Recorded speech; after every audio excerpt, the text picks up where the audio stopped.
ദൈവനാമത്തിന് മഹത്വം. എല്ലാ പ്രിയപ്പെട്ടവർക്കും സ്നേഹവന്ദനം. ക്രിസ്തുശാസ്ത്ര സംബന്ധിയായിട്ടുള്ള ചില കാര്യങ്ങൾ നിങ്ങളുമായിട്ട് പങ്കുവെക്കാനായിട്ടാണ് താല്പര്യപ്പെടുന്നത്. പ്രത്യേകിച്ച് യേശുക്രിസ്തുവിൻ്റെ മനുഷ്യത്വം സംബന്ധിച്ചിട്ടുള്ള വലിയ വിവാദങ്ങൾ, അതോടൊപ്പം തന്നെ ആശയവിനിമയം, സംവാദങ്ങളൊക്കെ തന്നെ സോഷ്യൽ മീഡിയയിൽ ഈയിടയ്ക്ക് ശ്രദ്ധിക്കുകയുണ്ടായി. അതുകൊണ്ട് തന്നെ അത്തരത്തിലുള്ള വിഷയങ്ങളുമായിട്ട് ബന്ധപ്പെട്ട് ചെറിയൊരു വീഡിയോ നിങ്ങളുമായിട്ട് പങ്കുവെക്കാനായിട്ട് താല്പര്യപ്പെട്ടിട്ടാണ് ഇങ്ങനൊരു സംഭാഷണത്തിന് മുതിരുന്നത്. ക്രിസ്തുശാസ്ത്രം, ക്രിസ്റ്റോളജി എന്ന് പറയുന്നത് ദൈവശാസ്ത്ര ശാഖയിലെ ഏറ്റവും പ്രധാനപ്പെട്ട ഒരു ശാസ്ത്ര ശാഖ തന്നെയാണ്. ഒന്നുകൂടെ ആധികാരികമായിട്ട് പറഞ്ഞാൽ ക്രിസ്തുശാസ്ത്രം, ക്രിസ്റ്റോളജിയാണ് ദൈവശാസ്ത്ര ശാഖകളിലെ മറ്റെല്ലാ ശാഖകളെയും കുറേ കൂടെ അർത്ഥവത്താക്കി തീർക്കുന്നത്. Christology is the centre. ക്രിസ്തുശാസ്ത്രം ഉപയോഗിച്ചിട്ടാണ് മറ്റ് ദൈവശാസ്ത്രത്തിലെ ശാഖകളൊക്കെ തന്നെ നമ്മൾ ഇൻ്റർപ്രറ്റ് ചെയ്യുന്നത്, കുറേ കൂടെ വിശദീകരിക്കാനായിട്ട് നമുക്ക് സാധിക്കുന്നത്. അതിനൊരു പ്രധാനപ്പെട്ട കാരണമുണ്ട്. ക്രിസ്തുവിലൂടെയാണ്, അല്ലെങ്കിൽ യേശു ക്രിസ്തുവാണ് the full revelation of God. ദൈവത്തെ സംബന്ധിക്കുന്ന മുഴുവനായിട്ടുള്ള റെവലേഷൻ, പൂർണ്ണമായിട്ടുള്ള വെളിപ്പാട് ക്രിസ്തുവേശുവിലൂടെയാണ് ലഭിക്കുന്നത്.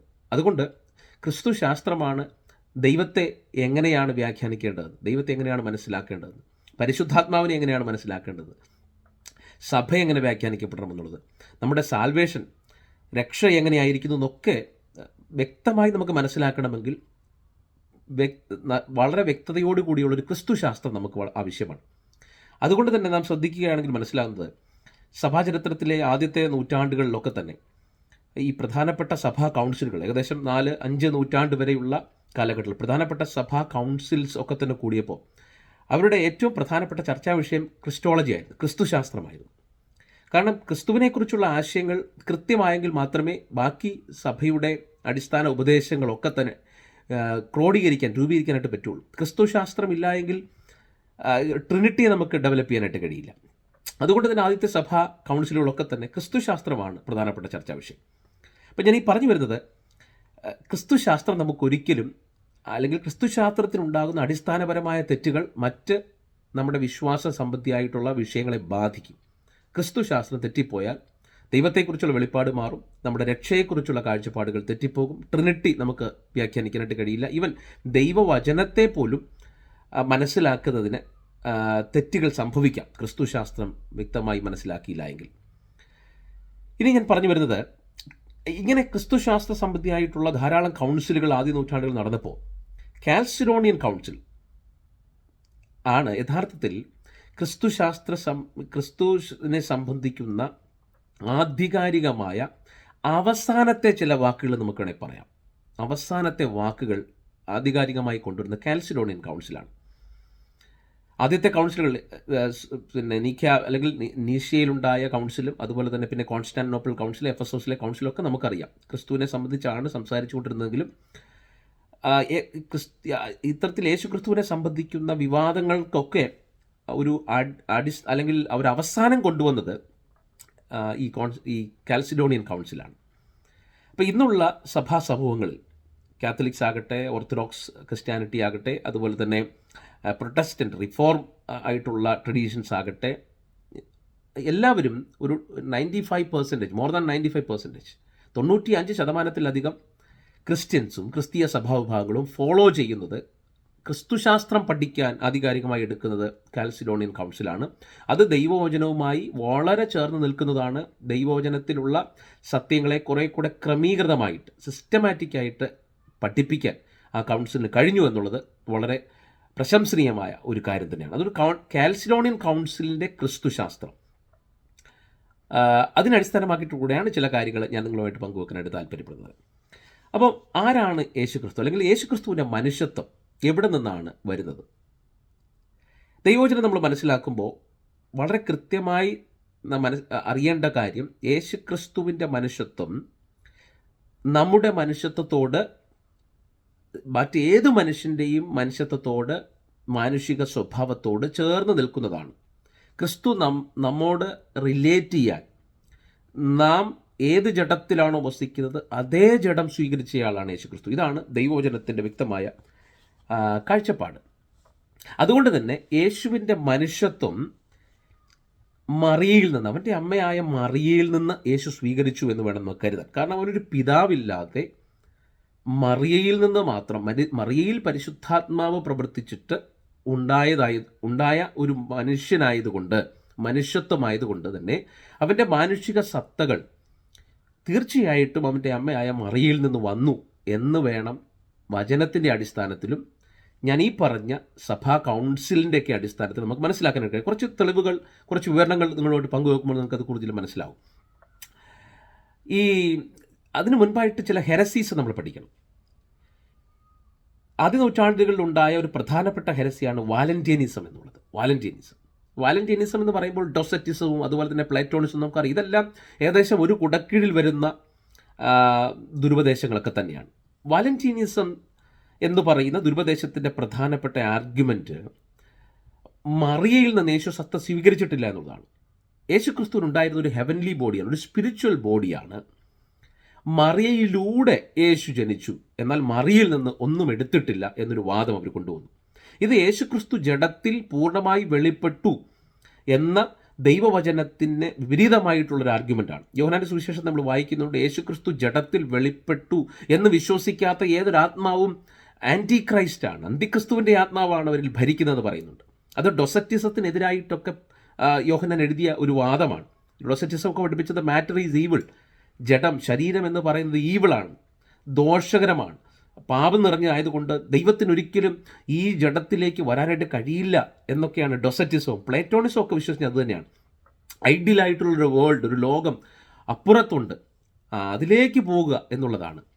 നമുക്കറിയാമല്ലോ, രണ്ട് പ്രധാനപ്പെട്ട ശാസ്ത്ര അല്ലെങ്കിൽ ഫിലോസഫിക്കൽ ചിന്താഗതികളാണ് അന്നത്തെ ഒരു ഗ്രീക്കോ റോമൻ വേൾഡിനെ ഭരിച്ചുകൊണ്ടിരുന്നത്. ഒന്ന് പ്ലാറ്റോണിസമാണ്, അതോടൊപ്പം തന്നെ അരിസ്റ്റോട്ടലിനിസമാണ്.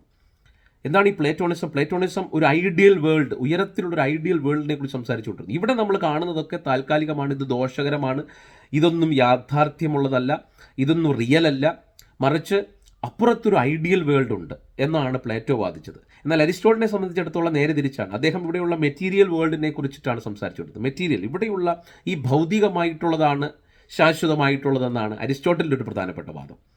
എന്നാൽ നോക്കൂ, ഈ യോഹന്നാന്റെ സുവിശേഷത്തിലേക്ക് വരുമ്പോൾ വചനം ജഡമായി തീർന്നു എന്നൊക്കെ യോഹന്നാൻ പറയുമ്പോൾ ഈ അന്ന് നിലനിന്നിരുന്ന രണ്ട് പ്രധാനപ്പെട്ട ഫിലോസഫിക്കലായിട്ടുള്ള തത്വചിന്തകളെ തന്നെ കൂട്ടിച്ചേർക്കുന്ന തരത്തിലുള്ള വാദമാണ് യോഹന്നാൻ പങ്കുവെക്കുന്നത്. വചനം ജഡമായി, ഐഡിയൽ, ഉയരത്തിലുള്ളത് മെറ്റീരിയൽ വേൾഡിലേക്ക് വന്നു. അപ്പോൾ ഇത് രണ്ടിനെയും കമ്പൈൻ ചെയ്യിപ്പിക്കുകയാണ്.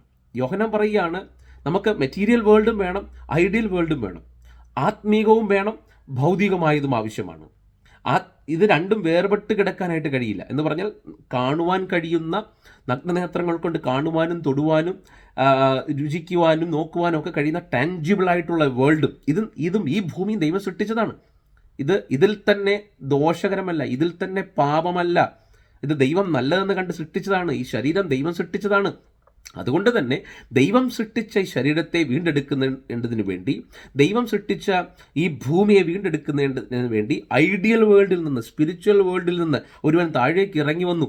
അതാണ് വചനം ജഡമായി. അപ്പം നോക്കൂ, അന്ന് നിലനിന്ന രണ്ട് കോൺട്രാസ്റ്റിംഗ് ആയിട്ടുള്ള തത്വചിന്തകളെ തന്നെ കൂട്ടിയോജിപ്പിക്കുന്ന വിധത്തിൽ, അതിനെ കൃത്യമായി കമ്പൈൻ ചെയ്യിക്കുന്ന വിധത്തിൽ, ഇനി അതിനപ്പുറത്ത് അതിനേക്കാൾ മെച്ചപ്പെട്ട ഒരു ഫിലോസഫിക്കൽ തോട്ട് ഇല്ലാത്ത വിധത്തിൽ വളരെ അർത്ഥവത്തായ ആഴത്തിലുള്ള കാഴ്ചപ്പാടുകളാണ് യോഹന്നാൻ വചനം ജഡമായി തീർന്നു എന്ന് പങ്കുവെക്കുന്നത്. ഓക്കെ, ഞാൻ ഈ പറഞ്ഞു വന്നത്, അപ്പോൾ വാലന്റീനിയസ് പറഞ്ഞത് ഇത് ഒരു സ്പിരിച്വൽ ബോഡിയാണ് യേശുവിനുള്ളത്. മറിയയിൽ നിന്നൊന്നും സ്വീകരിച്ചിട്ടില്ല, മറിയയിലൂടെ യേശു വരികയായിരുന്നു. പക്ഷെ നമ്മൾ മനസ്സിലാക്കേണ്ടത്, അതിനെ എതിർക്കുന്നതിന് വേണ്ടിയിട്ടാണ് ആദ്യത്തെ സഭാപിതാക്കന്മാർ അവരുടെ പല എഴുത്തുകളും ഉപയോഗിച്ചത്. നമുക്കറിയാം, തെർത്തുല്യനെ പോലെ, ഐറീനീസിനെ പോലെ, ഇഗ്നേഷ്യസ് ഓഫ് ആൻറ്റിയോക്കിനെ പോലെയുള്ള സഭാപിതാക്കന്മാർ. നമുക്കറിയാം, യേശുക്രിസ്തുവിന്റെ ശിഷ്യന്മാരുമായിട്ട് അടുത്ത ബന്ധം പുലർത്തിയിരുന്നവരാണ് ഈ ഞാൻ പറഞ്ഞ സഭാപിതാക്കന്മാരിൽ മിക്കവരും. അപ്പം എഗനിസ്റ്റ് ഹെരസി എന്ന് പറയുന്ന ഐറീനീസിൻ്റെ പുസ്തകത്തിൽ വാലന്റീനസിനെതിരായിട്ട് കൃത്യമായി വാദിക്കുന്നുണ്ട്. യേശു മറിയയിൽ നിന്ന് തന്നെയാണ് ശരീരം സ്വീകരിച്ചതെന്ന് ഐറീനീസ് വളരെ കൃത്യമായി വാദിക്കുന്നു. അതുപോലെ തന്നെ തെർത്തുല്യൻ വളരെ വേണ്ടപ്പെട്ട അന്നത്തെ ഒരു സഭാപിതാവാണ്. Tertullian on the flesh, Christ flesh, അല്ലെങ്കിൽ ക്രിസ്തുവിൻ്റെ ശരീര സംബന്ധിയായിട്ടുള്ള ഒരു ട്രീറ്റ്, ഒരു പുസ്തകം തന്നെ, ഒരു രചന നടത്തിയിട്ടുണ്ട്. അതിനകത്ത് പല അന്ന് നിലനിന്നിരുന്ന ദുരുപദേശങ്ങളെയും അദ്ദേഹം ഖണ്ഡിക്കുമ്പോഴും വാലന്റീനസിനെ ഖണ്ഡിക്കുന്നതിന് വേണ്ടി അദ്ദേഹം വളരെ വിശാലമായിട്ട് തന്നെ എഴുതിയിട്ടുണ്ട്. അദ്ദേഹം പറഞ്ഞു, യേശു മറിയയിൽ നിന്നൊന്നും എടുത്തിട്ടില്ല എങ്കിൽ പിന്നെ എന്തിനാണ് മറിയയിലൂടെ ജനിച്ചതെന്ന് അദ്ദേഹം ഇങ്ങനെ രസകരമായി അല്ലെങ്കിൽ പരിഹാസരൂപേണ ചോദിക്കുന്നുണ്ട്. യേശുവിന് പൊടും തന്നെ ഒരു മനുഷ്യനിലൂടെ അല്ലാതെ അങ്ങ് പ്രത്യക്ഷപ്പെട്ടാൽ പോരായിരുന്നു. അപ്പോൾ മറിയയിൽ നിന്ന് തന്നെയാണ് യേശുവിൻ്റെ മനുഷ്യത്വം വരുന്നത് എന്ന് ആദിമ സഭാപിതാക്കന്മാരും ദൈവവചനമൊക്കെ നമുക്ക് ഉറപ്പ് വരുത്തുന്നുണ്ട്. ഇനി അതുപോലെ തന്നെ നമ്മൾ ഈ ഹെരസിയുമായിട്ട് ബന്ധപ്പെട്ട് മനസ്സിലാക്കുന്ന മറ്റൊരു കാര്യം, ഈ റിഫോർമേഷൻ മൂവ്മെൻറ്റ് നടക്കുന്ന വേളയിൽ അപ്പോൾ അന്നത്തെ സഭാപിതാക്കന്മാർ വാലന്റീനിസത്തെയൊക്കെ തച്ചുടച്ചു, അവരുടെ വാദങ്ങളെയൊക്കെ ഖണ്ഡിച്ചു. എന്നാൽ റിഫോർമേഷൻ്റെ സമയത്ത് നമുക്കറിയാം അനാബാപ്റ്റിസ്റ്റുകൾ, മിനോനൈറ്റ്സുകൾ എന്നൊക്കെ പറയുന്ന ഈ റാഡിക്കൽ റിഫോർമേഴ്സ് എന്ന് പറയാം, റാഡിക്കൽ റിഫോർമേഴ്സ് എന്ന് പറയുന്ന ഒരു വിഭാഗമുണ്ടായിരുന്നു. അപ്പോൾ ഈ അനാബാപ്റ്റിസ്റ്റുകളുടെ ഇടയ്ക്കുള്ള ഒരു പഠിപ്പിലാണ് ഈ വാലന്റീനിസത്തെ ഒന്നുകൂടെ അവർ പുനരുജ്ജീവിപ്പിച്ച് കൊണ്ടുവന്നൊരു വാദം അവർ മുൻപോട്ട് വെച്ചു. അവരും പറഞ്ഞത് യേശുവിൻ്റെ ശരീരം മറിയയിൽ നാം സ്വീകരിച്ചിട്ടില്ല. അതിന് എന്താണ് അതിന് പിന്നിലുള്ള ചേതോവിഹാരം, ഇമാക്കുലേറ്റ് കൺസെപ്ഷൻ ഓഫ് ജീസസ് എന്ന് പറഞ്ഞാൽ യേശു മറിയയുടെ അമലോത്ഭവ എന്ന ഒരു ഐഡൻറ്റിറ്റി, മറിയയ്ക്ക് എന്തെങ്കിലും ഒരു ദിവ്യത്വം കൊടുക്കുന്നതിനോട് അവർക്ക് യോജിപ്പില്ല റോമൻ കാത്തലിക് സഭ. അപ്പം അതിനെ എതിർക്കുന്നതിന് വേണ്ടിയിട്ടാണ് വാസ്തവത്തിൽ അവർ യേശു ക്രിസ്തുവിൻ്റെ ശരീരം ഒരു ഹെവൻലിയാണ്, സ്വർഗീയമായതാണ്, മറിയിൽ നിന്നൊന്നും സ്വീകരിച്ചിട്ടില്ല എന്ന് ഈ അനാബാപ്റ്റിസ്റ്റുകൾ മെനോനൈറ്റ്സുകളൊക്കെ വാദിക്കുകയുണ്ടായി. അവരിൽ പ്രധാനപ്പെട്ട ഇമെനോ സൈമൻസ് ആണ് അവരുടെ പ്രധാനപ്പെട്ട ലീഡർ. അദ്ദേഹം പറഞ്ഞത് he did not become flesh of Mary but in Mary. അദ്ദേഹത്തിൻ്റെ വാദം ഈ യേശു ക്രിസ്തുവിൽ മറിയയിലാണ് യേശു ജനിച്ചത്, എന്നാൽ മറിയയിൽ നിന്നൊന്നും യേശു സ്വീകരിച്ചിട്ടില്ല. ഫ്ലഷ് ഓഫ് മേരി അല്ല, ബട്ട് ഇൻ മേരി. പക്ഷേ നമുക്കറിയാം റിഫോർമേഷൻ ട്രഡീഷൻ നമ്മൾ പരിശോധിച്ചാൽ, പ്രൊട്ടസ്റ്റൻ്റ് ട്രഡീഷൻ നമ്മൾ പരിശോധിക്കുകയാണെങ്കിൽ, പ്രത്യേകിച്ച് ഹൈഡൽബർഗ് കാറ്റക്കിസം, അതുപോലെ തന്നെ വെസ്റ്റ്മിനിസ്റ്റർ കാറ്റക്കിസം, റിഫോംഡ് തിയോളജിയുടെ പ്രധാനപ്പെട്ട കാറ്റക്കിസമാണ് ഞാൻ ഈ പറഞ്ഞ വെസ്റ്റ്മിനിസ്റ്റർ കാറ്റക്കിസം ഒക്കെ. അതിനകത്ത് കൃത്യമായി പറയുന്നത് സബ്സ്റ്റൻസ് ഓഫ് മേരി, യേശുക്രിസ്തുവിൻ്റെ മനുഷ്യത്വത്തിൻ്റെ സബ്സ്റ്റൻസ് മേരിയിൽ നിന്ന്, മറിയയിൽ നിന്ന് തന്നെയാണ് എടുത്തിട്ടുള്ളതെന്നാണ് റിഫോർമേഷൻ പഠിപ്പിക്കുന്നത്, പ്രൊട്ടസ്റ്റൻ്റ് തിയോളജി പഠിപ്പിക്കുന്നത്. അപ്പോൾ ആധികാരികമായ പ്രൊട്ടസ്റ്റൻ്റ് തിയോളജി, ഞാൻ ഉൾപ്പെടുന്ന പെന്തക്കോസ്ത് സമൂഹം വിശ്വസിക്കുന്ന ആധികാരികമായ പ്രൊട്ടസ്റ്റൻ്റ് റിഫോംഡ് തിയോളജി പഠിപ്പിക്കുന്നത് മറിയയിൽ നിന്ന് സബ്സ്റ്റൻസ് സ്വീകരിച്ചു എന്നുള്ളത് തന്നെയാണ്. അപ്പോൾ നോക്കൂ, ആദ്യ നൂറ്റാണ്ടുകളിൽ ഉണ്ടായിരുന്ന വാലന്റീനിയസ് കൊണ്ടുവന്ന ഒരു ദുരുപദേശം, റിഫോർമേഷൻ്റെ സമയത്ത്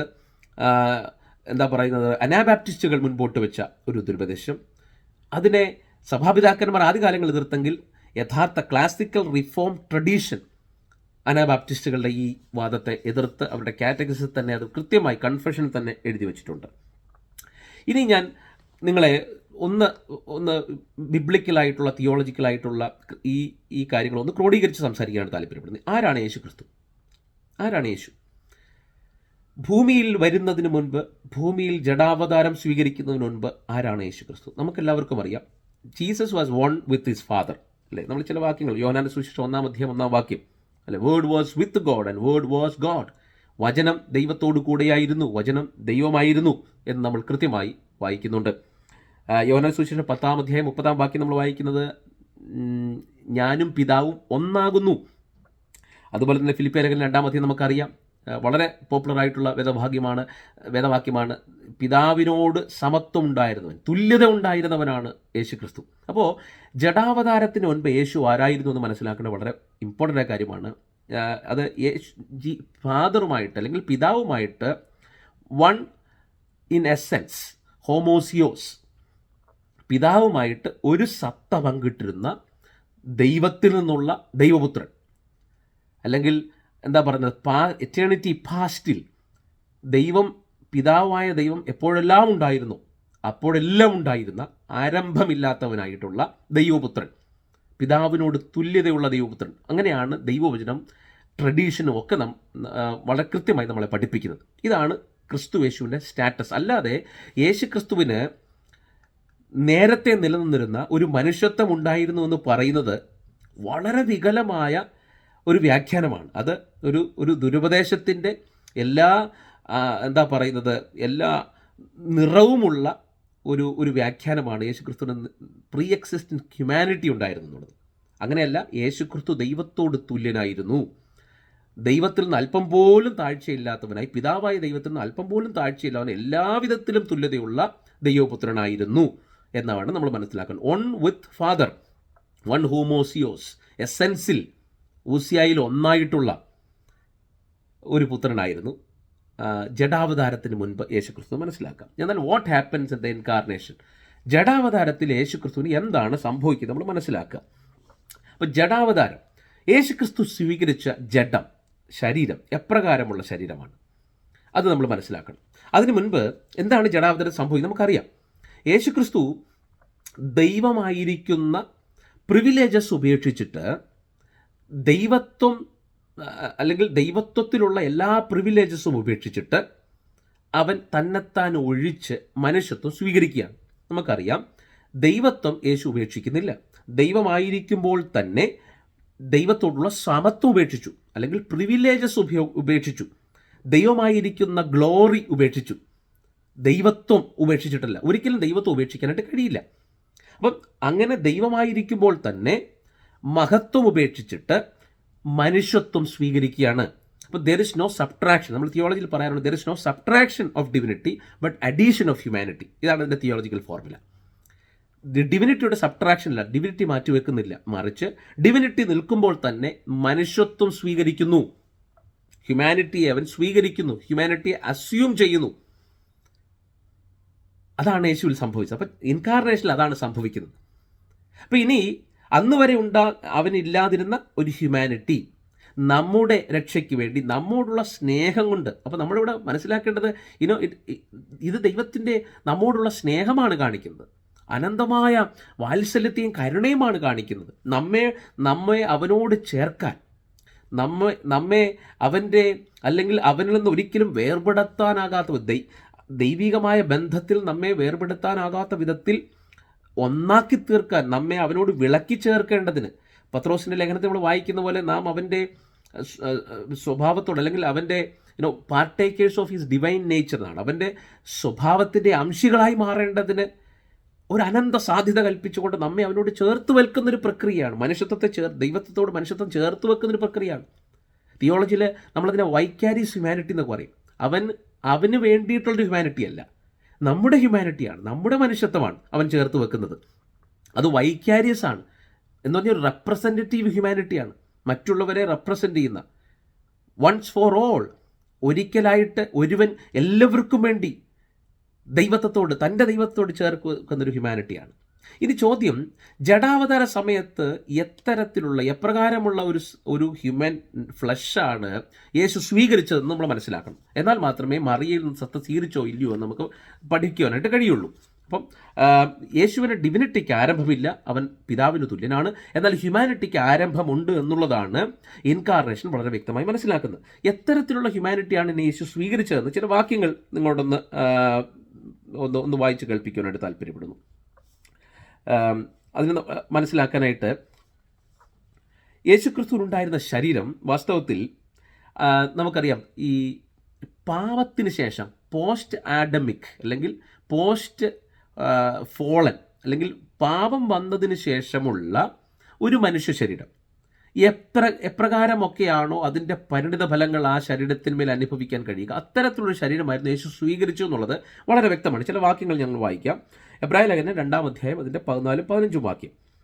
മക്കൾ ജഡരക്തങ്ങളോട് കൂടിയവർ ആകൊണ്ട് അവനും അവരെ പോലെ ജഡരക്തങ്ങളോട് കൂടിയവനായി മരണത്തിൻ്റെ അധികാരിയായ പിശാചിനെ തൻ്റെ മരണത്താൽ നീക്കി ജീവപര്യന്തം മരണഭീതിയാൽ അടിമകളായിരുന്നവരൊക്കെയും വിടുവിച്ചു. അപ്പോൾ മക്കൾ ജഡരക്തങ്ങളോട് കൂടിയവർ ആയതുകൊണ്ട് അവനും അവരെ പോലെ, നമ്മൾ മനസ്സിലാക്കേണ്ടത് ഈ ഊസിയ പിതാവുമായിട്ടുള്ള ഡിവിനിറ്റി ദൈവത്തിന് യേശുക്രിസ്തുവിൻ്റെ ഒരു ഊസിയാണ്, നല്ല ഹോമോസിയോസ് വിത്ത് ഫാദർ.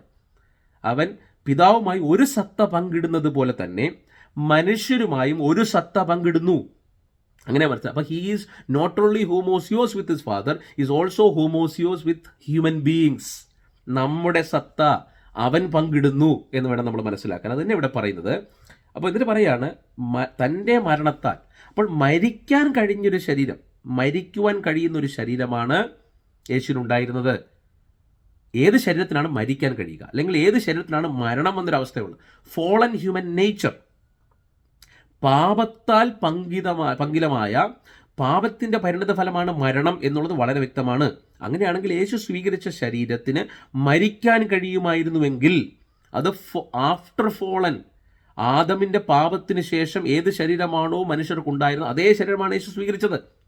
പക്ഷേ യേശു പാപം ചെയ്തിരുന്നില്ല എന്ന് വളരെ വ്യക്തമായി ബൈബിൾ പഠിപ്പിക്കുന്നു. അതിലേക്ക് ഞാൻ വരാം. എന്നാൽ പാപത്തിൻ്റെ തിക്താനുഭവങ്ങളൊക്കെ തന്നെ അനുഭവിക്കുകയും എന്നാൽ സിൻലെസ്സായി പാപം കൂടാതെ ജീവിക്കുവാനും കഴിയുന്ന ഒരു ശരീരം യേശുവിനുണ്ടായിരുന്നു. അതെങ്ങനെയാണ് സാധ്യമാകുന്നത്? ഞാൻ അതിലേക്ക് വരികയാണ്. അടുത്തൊരു വേദഭാഗം നിങ്ങളുടെ ശ്രദ്ധയിലേക്ക് കൊണ്ടുവരാം. എബ്രായ ലേഖനം തന്നെ 5-ാം അധ്യായം 5-6 വാക്യങ്ങൾ.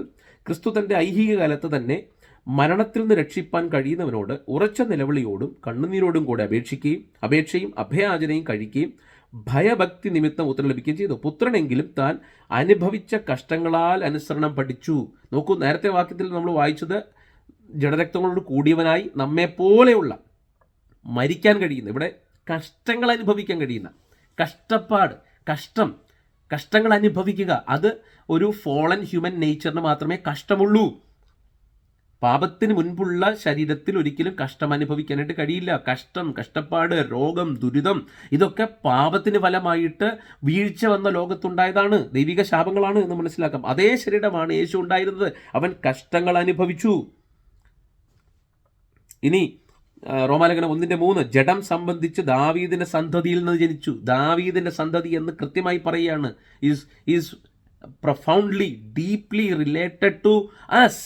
ദാവീദിന്റെ ജഡം സംബന്ധിച്ച് ദാവീദിന്റെ സന്തതിയാണ്, ഏതെങ്കിലും ഒരു സന്തതിയല്ല, ഒരു പുതിയ ഹ്യൂമാനിറ്റി അല്ല, ദാവീദിന്റെ സന്തതി. അതുപോലെ തന്നെ 1 കൊരിന്ത്യർ ലേഖനം 5-ാം അധ്യായം 21-ാം വാക്യം, പാപം അറിയാത്തവനെ നാം അവനിൽ ദൈവത്തിൻ്റെ നീതിയാകേണ്ടതിന് അവൻ നമുക്ക് വേണ്ടി പാപം ആക്കി. അവൻ പാപിയല്ല, അവൻ പാപം അറിയില്ല, അവൻ പാപം ചെയ്യാത്തവനാണ്. പക്ഷേ അവനെ പാപമാക്കി. He became sin. അപ്പോൾ പാപം ചെയ്യാതെ പാപത്തിൻ്റെ പരിണിത ഫലങ്ങൾ, പാപഭാരം പേറാൻ കഴിയുന്ന ഒരു ശരീരം യേശുവിനുണ്ടായിരുന്നു. അത് മറിയയിൽ നിന്നാണ് സ്വീകരിച്ചത്. അത് മറിയയിൽ നിന്ന് മാത്രമേ സ്വീകരിക്കാനേ കഴിയുള്ളൂ. ഒരു പുതിയ ഹ്യൂമാനിറ്റിക്ക് പാപഭാരം വഹിക്കാനായിട്ട് കഴിയില്ല. ഒരു പുതിയ ഹ്യൂമാനിറ്റിക്ക് മരണം സ്വീകരിക്കാനായിട്ട് കഴിയില്ല. ഒരു പുതിയ ഹ്യൂമാനിറ്റിക്ക്, അല്ലെങ്കിൽ ഫോളിന് മുമ്പുള്ളൊരു ഹ്യൂമാനിറ്റിക്ക് ഒരിക്കലും കഷ്ടം അനുഭവിക്കാനായിട്ട് കഴിയില്ല എന്ന് വേണം നമ്മൾ മനസ്സിലാക്കാൻ. വചനം അങ്ങനെയാണ് പഠിപ്പിക്കുന്നത്. അതുപോലെ തന്നെ ഈ റോമാലേഖനം 8:3, ശരീരത്താൽ ബലഹീനമാക്കപ്പെട്ട നിയമത്തിന് അസാധ്യമായ ദൈവം ചെയ്തു. അവിടുന്ന് തൻ്റെ പുത്രനെ പാപപരിഹാരത്തിന് വേണ്ടി പാപകരമായ ശരീരത്തിൻ്റെ സദൃശ്യത്തിൽ അയച്ചുകൊണ്ട് പാപത്തിന് ശരീരത്തിൽ ശിക്ഷ വിധിച്ചു. അപ്പോൾ ശരീരത്തിൻ്റെ സാദൃശ്യത്തിൽ അവൻ വന്നു, പാപത്തിന് തൻ്റെ ശരീരത്തിൽ ശിക്ഷ ലഭിച്ചു. അപ്പോൾ പാപത്തിന് തൻ്റെ ശരീരത്തിൽ ശിക്ഷ വിധിക്കുന്നത് യേശുവിന് കഴിഞ്ഞു. അപ്പോൾ അതാ ഞാൻ പറഞ്ഞത്, ഒരു ഫോളൻ ഹ്യൂമൻ നേച്ചർ അവൻ സ്വീകരിച്ചു നമുക്ക് വേണ്ടി. എന്നാൽ അവൻ പാപം ചെയ്തില്ല. ഇതെങ്ങനെ സാധ്യമാകും? എബ്രായർ 4:15, നമുക്ക് ഉള്ള മഹാപുരോഹിതൻ നമ്മുടെ ബലഹീനത സഹതാപം കാണിപ്പാൻ കഴിയാത്ത പാപം ഒഴികെ സർവ്വത്തിലും നമുക്ക് തുല്യമായി പരീക്ഷിക്കപ്പെട്ടവൻ അത്രേ. എന്നാൽ ഇംഗ്ലീഷിൽ കുറച്ചുകൂടി ക്ലിയർ ആണ്. But one who in every respect എല്ലാത്തിലും നമുക്ക് തുല്യനായി പരീക്ഷിക്കപ്പെട്ടു. നമുക്ക് തുല്യനായി പരീക്ഷിക്കപ്പെട്ട എന്ന് പറയുമ്പോൾ അതൊരു ഡ്രാമയായിരുന്നില്ല. ആ പരീക്ഷ യഥാർത്ഥ പരീക്ഷയായിരുന്നു. അതിൻ്റെ സകല ഇൻറ്റൻസിറ്റിയോട് കൂടിയ ഒരു പരീക്ഷ തന്നെയാണ് യേശു കടന്നുപോയെന്ന് വേണം മനസ്സിലാക്കാൻ.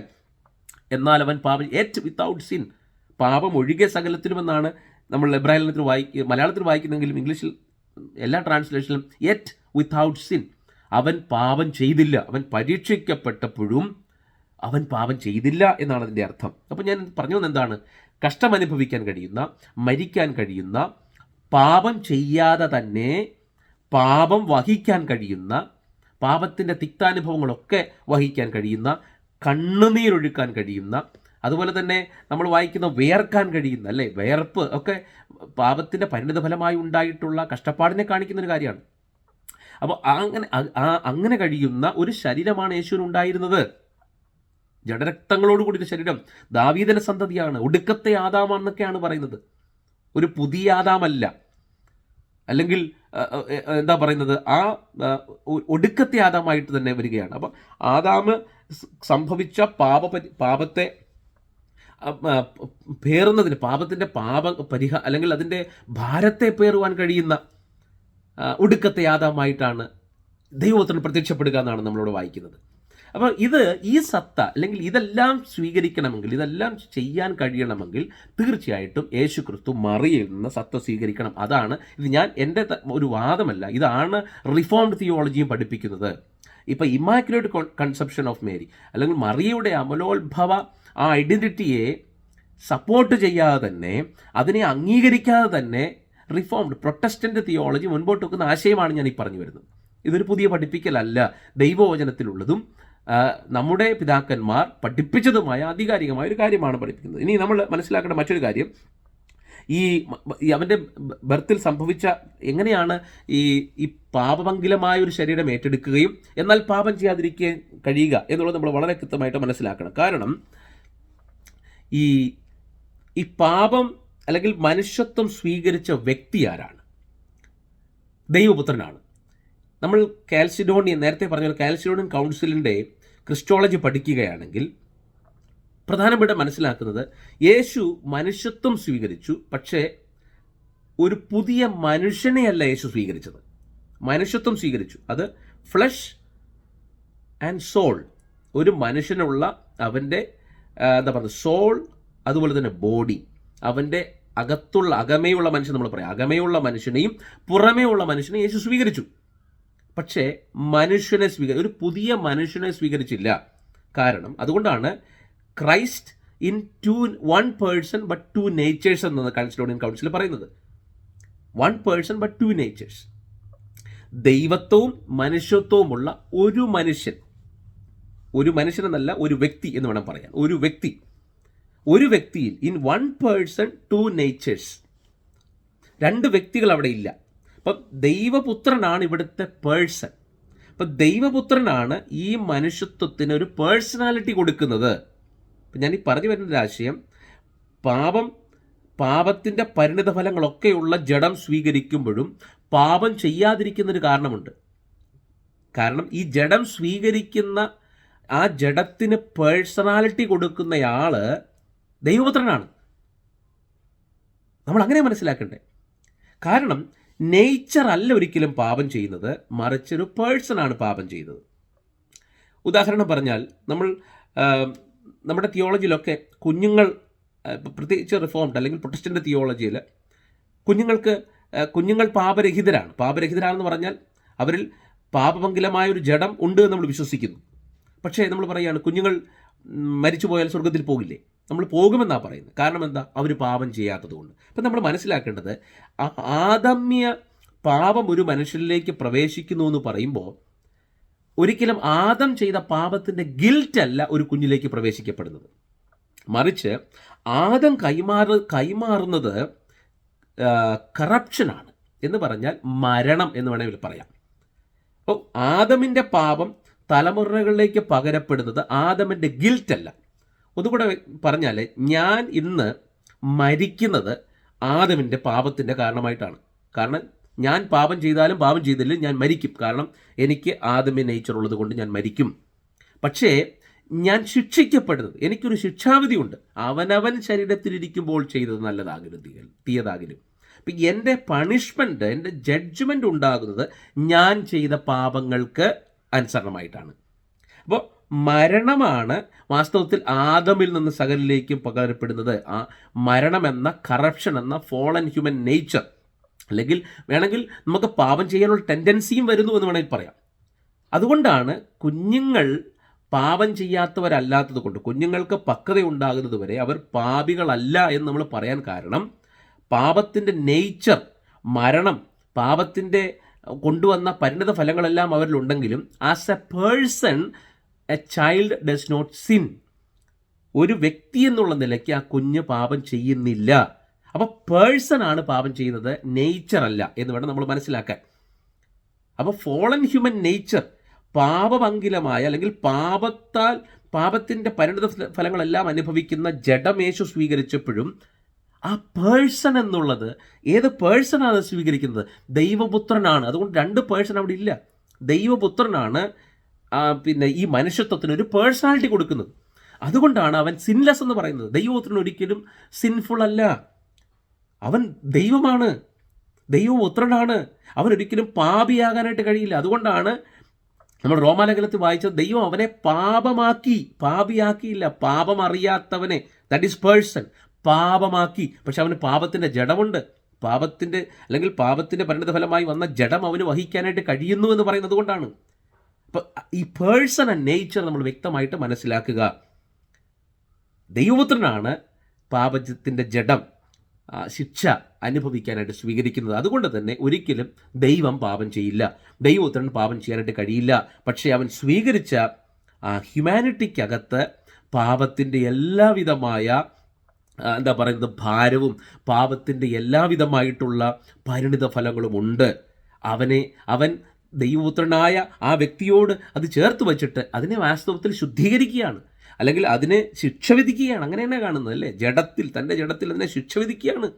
അവൻ്റെ ജീവിതത്തിലൂടെ, മരണപുനരുത്ഥാനങ്ങളിലൂടെ അതിനെ ശിക്ഷ വിധിച്ച് അതിനെ ശുദ്ധീകരിച്ച് എടുക്കുന്നൊരു പ്രക്രിയയാണ് ഈ ജഡാവതാരം, ഇൻകാർണേഷൻ എന്നൊക്കെ പറയും നമ്മൾ മനസ്സിലാക്കുക.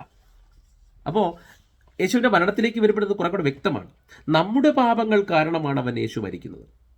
നമ്മുടെ പാപത്തിൻ്റെ ശരീരം അവൻ വഹിച്ചതുകൊണ്ട് യേശു അവിടെ മരിക്കുന്നതായിട്ട്, അവൻ വഹിക്കുന്നതുകൊണ്ട് യേശുവിന് മരിക്കാനായിട്ട് കഴിയുന്നു എന്ന് നമ്മൾ വ്യക്തമായിട്ട് മനസ്സിലാക്കുക. മുൻപോട്ട് ഒന്ന് രണ്ട് കാര്യം ഇവിടെ ഞാൻ വേഗത്തിലൊന്ന് ഓർപ്പിക്കട്ടെ. മറിയയിൽ നിന്ന് തന്നെയാണ് ഇത്തരത്തിലുള്ള ശരീരം അതുകൊണ്ട് സ്വീകരിച്ചതെന്ന് അവിടെ ഞാൻ പറഞ്ഞ കാര്യങ്ങളെല്ലാം തന്നെ നിങ്ങൾ മനസ്സിലാക്കുമ്പോൾ അത് വ്യക്തമാണ്. ഇനി മറ്റൊരു സംശയമുള്ള ഒരു പ്രധാനപ്പെട്ട കാര്യം എന്ന് പറയുന്നത് അവൻ്റെ റിസറക്ഷനെ സംബന്ധിക്കുന്നതാണ്, യേശുവിൻ്റെ റിസറക്ഷൻ. അപ്പം ഞാൻ ചില വീഡിയോസൊക്കെ കേട്ട് കഴിഞ്ഞപ്പോൾ മനസ്സിലായൊരു കാര്യം, യേശു ക്രിസ്തു സ്വർഗീയനാണ്, മണ്ണുകൊണ്ടുള്ളവനാണ് ആദം, എന്നാൽ യേശു ക്രിസ്തു സ്വർഗീയനാണ്. ഇവിടെ നമ്മൾ മനസ്സിലാക്കണം, യേശു ക്രിസ്തു സ്വർഗീയനാകുന്നതിന് പറയുന്നതിന് രണ്ട് പ്രധാനപ്പെട്ട ആശയങ്ങളുണ്ട്. ഒന്ന്, യേശു ക്രിസ്തു എന്ന പേഴ്സൺ സ്വർഗീയനാണ്. കാരണം പേഴ്സണാലിറ്റി, ഒരു വ്യക്തിത്വമില്ലാത്ത മനുഷ്യത്വത്തെയാണ് യേശു സ്വീകരിച്ചത്. അതിന് തിയോളജിയിൽ നമ്മൾ അൻഹൈപ്പോസ്റ്റാറ്റിസ് ആൻഡ് എൻഹൈപ്പോസ്റ്റാസിസ് എന്ന് പറയും. അൻഹൈപ്പോസ്റ്റാസിസ് എന്ന് പറഞ്ഞാൽ ഇത് ഗാൽസിയോണിയൻ ക്രിസ്റ്റോളജിയാണ്. ഹൈപ്പോസ്റ്റാസിസ് എന്ന് പറഞ്ഞാൽ ഒരു വ്യക്തിയല്ലാത്ത മനുഷ്യത്വമാണ് യേശു സ്വീകരിച്ചത്, എന്നിട്ട് ആ മനുഷ്യത്വത്തിന് യേശു വ്യക്തിത്വം കൊടുക്കുന്നു. അതിനാണ് എൻഹൈപ്പോസ്റ്റാസിസ്. യേശു ക്രിസ്തുവിൻ്റെ പേഴ്സണാലിറ്റിയാണ്, ദൈവോത്രൻ്റെ പേഴ്സണാലിറ്റിയാണ് ഈ മനുഷ്യത്വത്തിന് കൊടുക്കുന്നത്. അങ്ങനെയാണ് കാൽസിയോണിനെക്കുറിച്ച്, റിഫോം തിയോളജിനെക്കുറിച്ച് വളരെ വ്യക്തമായിട്ട് പഠിപ്പിക്കുന്നത്. അപ്പോൾ ഈ സ്വർഗീയനെന്ന് പറഞ്ഞാൽ ആ വ്യക്തിയെക്കുറിച്ച് പറയാണ്. Who is that person? അവൻ്റെ ശരീരത്തെക്കുറിച്ചല്ല ഈ പറയുന്നത്, അവൻ സ്വീകരിച്ച ശരീരത്തെക്കുറിച്ചല്ല പറയുന്നത്. ഇപ്പം സ്വർഗീയനെന്ന് പറയുന്നതിൻ്റെ ഒന്നാമത്തെ അർത്ഥം എന്ന് പറയുന്നത് ഹൂ ഈസ് ദാറ്റ് പേഴ്സൺ? അവൻ ദൈവപുത്രനാണ്, അവൻ സ്വർഗീയനാണ്. ഇനി സ്വർഗീയൻ എന്ന് പറഞ്ഞ രണ്ടാമത്തെ ആശയം 1 കൊരിന്ത്യർ ലേഖനം 15 സ്വർഗീയൻ എന്നുള്ള കാഴ്ചപ്പാട് കാണുന്നത്. അവിടെ നമ്മൾ മനസ്സിലാക്കേണ്ടത് യേശു ക്രിസ്തുവിന് ഉയർത്തെഴുന്നേൽക്കപ്പെട്ട ശരീരത്തെക്കുറിച്ചാണ് ഈ പറയുന്നത്. സ്വർഗീയനെ പോലെ നമ്മളായിത്തീരും എന്ന് വളരെ വ്യക്തമായി 1 കൊരിന്ത്യർ ലേഖനം 15 മുഴുവൻ റിസറക്ഷനെ കുറിച്ച് തന്നെയാണ് പഠിപ്പിക്കുന്നത്. And we will be like him, നമ്മൾ അവനെപ്പോലെ അവൻ്റെ സ്വർഗീയമായ ശരീരത്തോട് നമ്മൾ തുല്യരാക്കപ്പെടും എന്ന് തന്നെയാണ് അവിടെ പഠിപ്പിക്കുന്നത്. അതുമാത്രമല്ല, ഈ നമ്മൾ ഈ 1 കൊരിന്ത്യർ ലേഖനം 15 വാക്യത്തിൽ നമ്മൾ വായിക്കുന്നത്, മണ്ണുകൊണ്ടുള്ളവനെ പോലെ മണ്ണുകൊണ്ടുള്ളവരും സ്വർഗീയനെ പോലെ സ്വർഗീയന്മാരുമാകും. നോക്കൂ, നമ്മെ അവിടെ സ്വർഗീയന്മാരെന്ന് വിളിക്കുന്നുണ്ട്. അങ്ങനെയാണ് നമുക്ക് ഈ ശരീരം ഇല്ലെന്ന് പറയേണ്ടി വരില്ലേ? സ്വർഗീയനെ പോലെ സ്വർഗീയന്മാരുമാകും, നമ്മെ സ്വർഗീയന്മാരായിട്ടാണ് കണക്കാക്കുന്നത്. കാരണം നമ്മളെങ്ങനെയാണ് സ്വർഗീയന്മാരാകുന്നത്?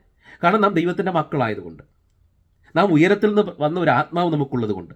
അതുമാത്രമല്ല, നാം ഉയരത്തിലെ നമുക്ക് വേണ്ടി ഒരുക്കുന്ന ഒരു ദിവ്യമായ ശരീരം നമ്മൾ സ്വീകരിക്കാൻ പോകുന്നത് കൊണ്ട് നമ്മളെ സ്വർഗീയന്മാരെന്ന് വിളിച്ചിരിക്കുന്നു. അപ്പോൾ യേശുവിനെ മാത്രമല്ല സ്വർഗീയെന്ന് വിളിച്ചത്, നമ്മയും സ്വർഗീയന്മാരെന്ന് വിളിച്ചിട്ടുണ്ട്.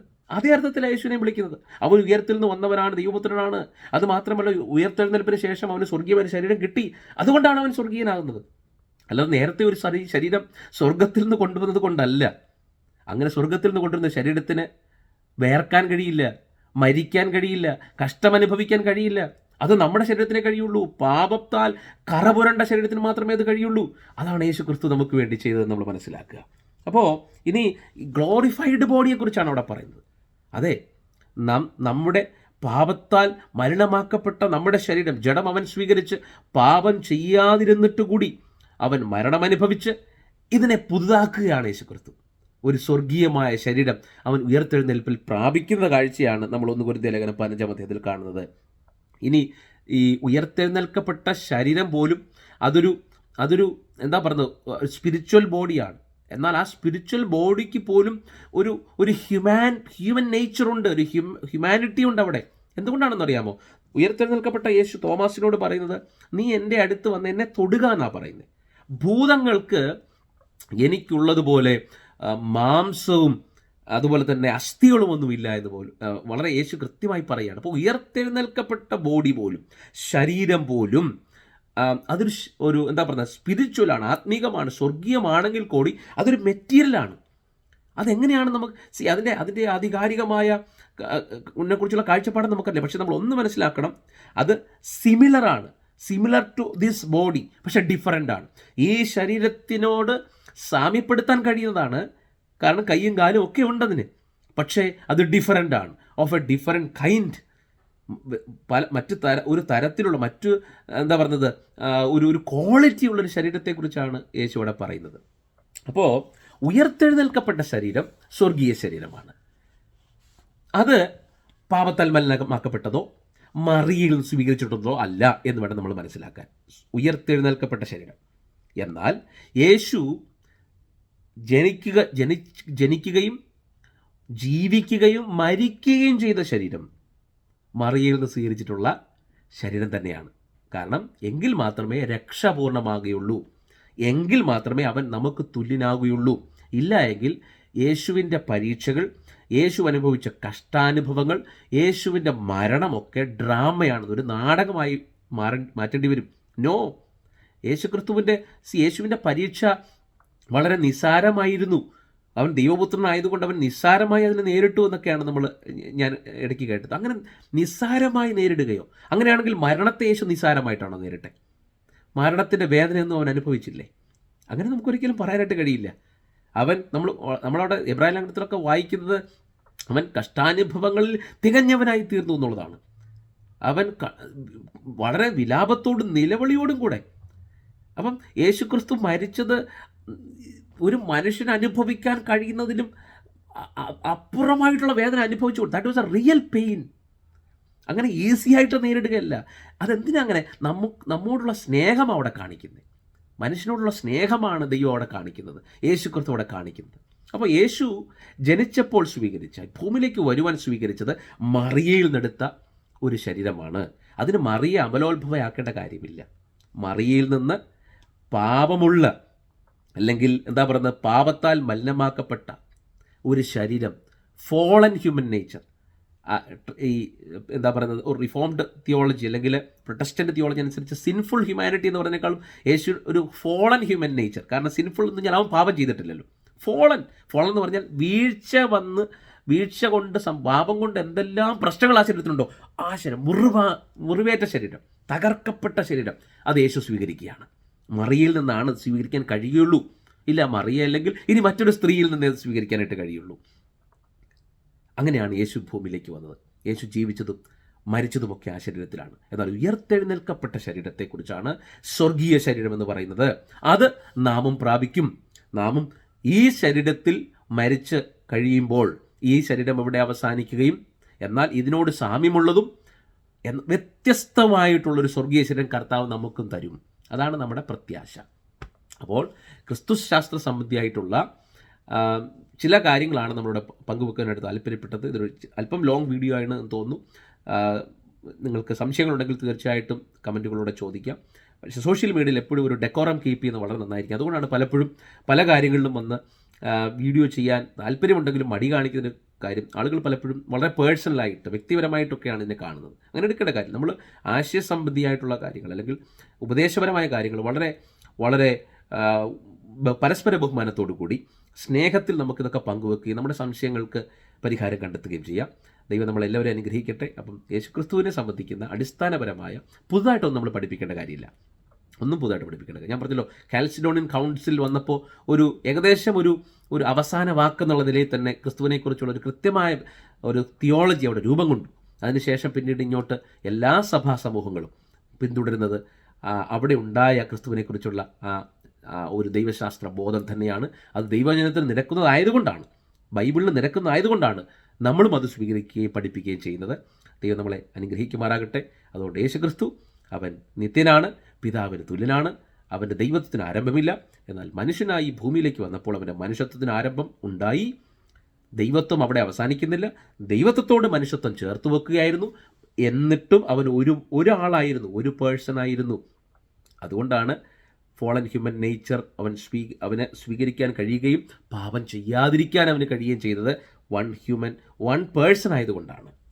എന്നാൽ മരിച്ചുയർത്തെഴുന്നേറ്റ യേശു ഒരു പുതിയ ശരീരത്തിൽ ഉയർത്തെഴുന്നേറ്റിരിക്കുന്നു. ഇന്നും ആ ശരീരത്തിലാണ് അവനുള്ളത്. അവനെപ്പോലെ നമ്മളാകുമെന്നുള്ളതാണ് നമ്മുടെ പ്രത്യാശ. അപ്പം ഇന്നും മനുഷ്യത്വം അവൻ ഉപേക്ഷിച്ചിട്ടില്ല. പക്ഷെ അവൻ ഇന്നുള്ളത് പാപത്താൽ വീഴ്ച വന്നിട്ടുള്ളൊരു ശരീരമല്ല. ഇന്നവനുള്ളത് സ്വർഗീയമായ ദിവ്യമായ ഒരു ശരീരം. അടച്ചിട്ട റൂമിൽ പോലും കയറാം, എന്നാലും അതിന് മാംസവും അസ്ഥിയുമുണ്ട്. അതെങ്ങനെ സാധ്യമാകും നമുക്കറിയില്ല, നമ്മൾ സ്വീകരിക്കുമ്പോഴേ അറിയുള്ളൂ. അത് കൃത്യമായ ഒരു ശരീരം തന്നെയാണ്. ഒരു വളരെ സ്വർഗീയമാണെങ്കിലും ഒരു ബോഡി തന്നെയാണ്, അല്ലാതെ ഭൂതങ്ങൾ പോലെ ഫാൻറ്റം പോലെയുള്ള ഒരു ശരീരമല്ല അവനുള്ളത്. ഇന്നും അത് അവനുണ്ട്. അവനോടൊപ്പം അവനെപ്പോലെ ആകാനാണ് ദൈവം നമ്മളെ വിളിച്ചിരിക്കുന്നത്. അതുകൊണ്ട് ആ പ്രത്യാശയിൽ നമുക്ക് ജീവിക്കാം. കർത്താവ് നമ്മളെല്ലാവരെയും സഹായിക്കുമാറാകട്ടെ. Thank you very much.